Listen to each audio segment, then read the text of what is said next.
The final chapter on JFK, Chapter 20, Segment 5, Rewards.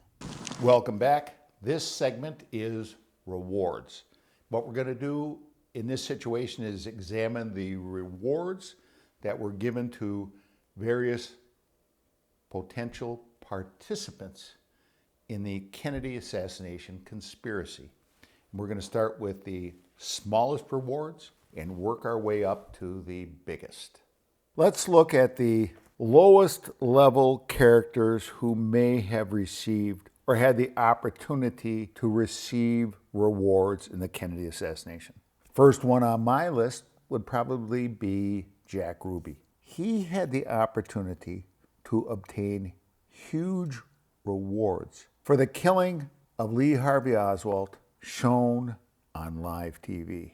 And he actually had the opportunity to go free based upon the trial court errors in his case before the trial even started.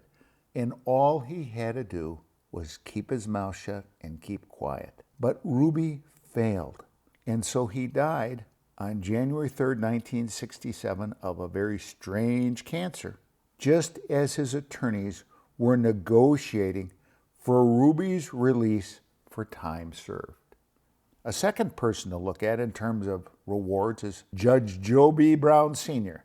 He was a county criminal court judge. He presided over the Ruby trial from March 4th to March 14th, 1964, where Ruby was convicted of premeditated murder of Lee Harvey Oswald and was sentenced to death.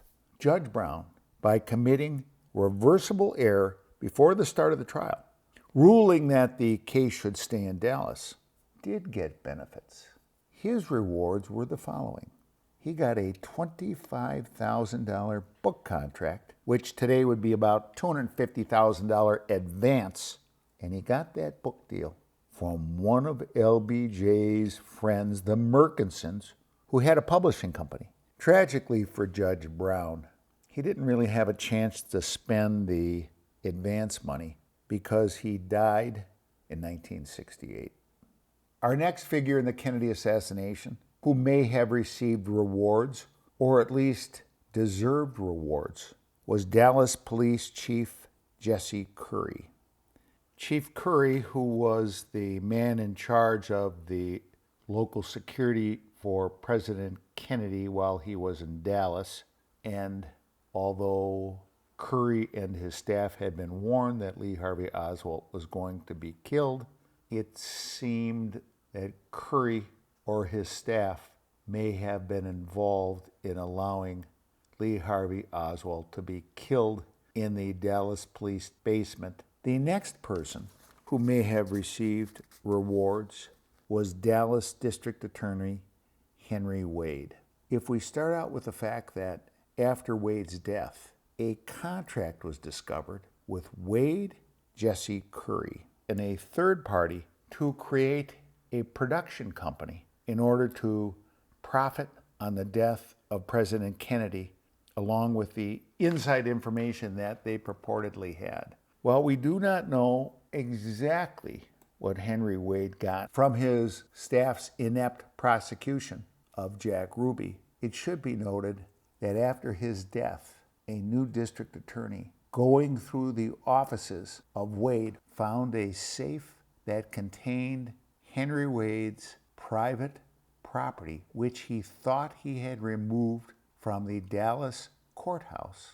And in that safe contained items that Wade had illegally kept, including Ruby's leather holster that held the gun that he used to shoot Lee Harvey Oswald, Ruby's brass knuckles, and a 1967 movie contract signed with Wade as a prosecutor for Jack Ruby and Dallas Police Chief Jesse Curry. This contract was an attempt, as people have said, to profit from what was essentially exercising part of their duties for which they were being paid for. The next person who may have received rewards in the Kennedy assassination was a person that was not directly involved with the planning of Kennedy's trip or perhaps wasn't even in Dallas, Texas at the time. And that man was Billie Saul Estes.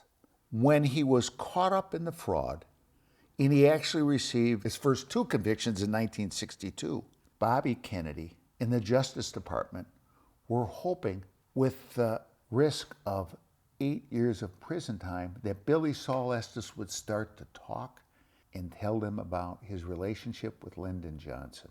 But Estes kept his mouth shut. And as a result of keeping his mouth shut, the first thing that happened was Johnson came in as a new president and shut down any further investigations into Billie Saul's matters. The second thing Johnson did was he had all of the evidence from every federal agency that involved and mentioned him, taken from their files, sent to the FBI, and then sent to the White House. And those files disappeared forever. Well, Johnson may have pulled a rabbit out of his hat in the Billie Saul Estes affair. He actually pulled an elephant out of a hat as it related to Bobby Baker and the rewards that Baker may have received for keeping his mouth shut about Lyndon Johnson and taking the heat. Johnson was heard by witnesses shouting about Bobby Baker, "If that mother talks, I'm going to land in jail. I practically raised that mother, and now he is going to make me the first president to spend his last days behind bars." Johnson did not realize that visitors were around, including a lobbyist who was a close friend of the Speaker of the House. When Johnson realized that, he ran over to the lobbyist and told the lobbyist to contact Bobby Baker and to tell Baker that Johnson will give him $1 million if he takes the rap and keeps his mouth shut. Kennedy's murder stopped the Senate investigation of Baker. However, this was only temporary, but it provided Johnson with enough time in his new position as president to effectively handle things. On December 6, 1963, the Senate investigation of Bobby Baker was scheduled to resume. However, President Johnson placed a telephone call to the committee chairman objecting to such an early resumption. And thereafter, the chairman arranged a deadlock of the committee over whether the hearings should be broad or concentrate only on specific issues. 2 days later, the chairman announced that there would be no public hearings of the committee for at least several months. On February 19, 1964, Baker was called to testify before the Senate Rules Committee, and according to Baker, his attorney and LBJ confidant, Edward Bennett Williams, told him to take the Fifth Amendment rather than testify.